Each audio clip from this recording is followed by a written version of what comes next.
ரொம்ப சிம்பிள். நேயர்களுக்கு வணக்கம். சப்ஸ்கிரைப் பண்ணாத நேயர்கள் மறக்காமல் சப்ஸ்கிரைப் பண்ணிக்கோங்க. செப்டம்பர் 4ஆம் தேதியோட அப்டேட் தான் பார்க்க போகிறோம். என்னுடைய மாடித்தோட்டத்திற்கு இனிதே வரவேற்கிறேன். ஸோ முட்டை கரைசலை வந்து கரைச்சி வச்சு ஒரு 2 மூடி மட்டும் சாம்பிளுக்கு எடுத்து இன்றைக்கி வந்து ஊற்றி பார்க்கலாம் அப்படின்னு சொல்லிட்டு காலையிலே வந்தாச்சு. தாங்கவே முடியல, ஒமட்டல் நிற்கவே இல்லை. அதனால வந்துட்டு போதும் இதோட நிப்பாட்டிக்கலான்ட்டு ட்ரையல் பேசிஸில் எடுத்தது மட்டும் ஒரு 2-3 செடிக்கு மட்டும் ஊற்றிட்டு மற்ற எல்லா செடிக்கும் தண்ணியை மட்டும் தெளிச்சிட்டு கீழே ஓடியே போயிட்டேன். சோப் வாட்டர் போட்டு தரையெல்லாம் கொஞ்சம் ஓரளவு கழுவிட்டேன். பட் அப்போவுமே ஸ்மெல் தாங்கவே முடியல.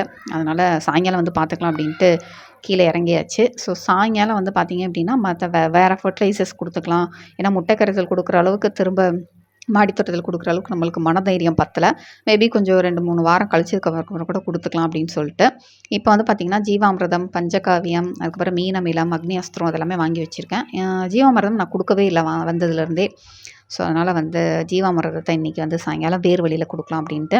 இதில் ஒரு பெரிய ட்ராபேக் என்ன அப்படின்னு பார்த்திங்க அப்படின்னா, என்னோடய மாடி தோட்டத்தில் மண் வந்து இல்லை. ஸோ மண் வந்து ஒரு சில க்ரோ பாக்ஸில் மட்டும்தான் இருக்குது. போய் வந்து கொஞ்சம் கிடச்ச மண்ணை வந்து அப்படியே போட்டு வச்சுருக்கேன். முக்கால்வாசி வந்து தேங்காய் நாரும் மண்புழு உரம் மட்டுமே போட்டு இருக்குது.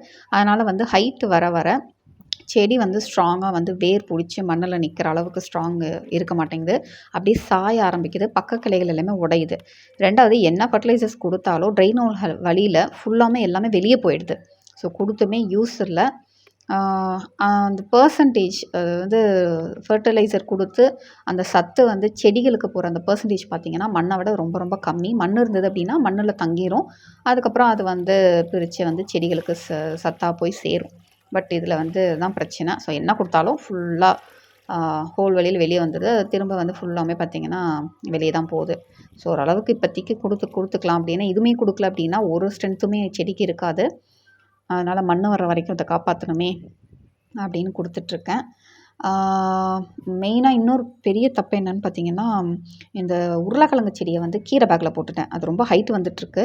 சாயுது. பாதி ஆல்ரெடி தொங்கிருச்சு. ஸோ அதுக்குள்ளே காப்பாற்றிடணும் எப்படியாவது. அதை க்ரோ பேக்கை மாற்றினா அது உயிரோடு இருக்குமா இல்லையான்னு வேறு ஒரு டவுட்டாக இருக்குது. பயமாக வேறு இருக்குது. பார்ப்போம்.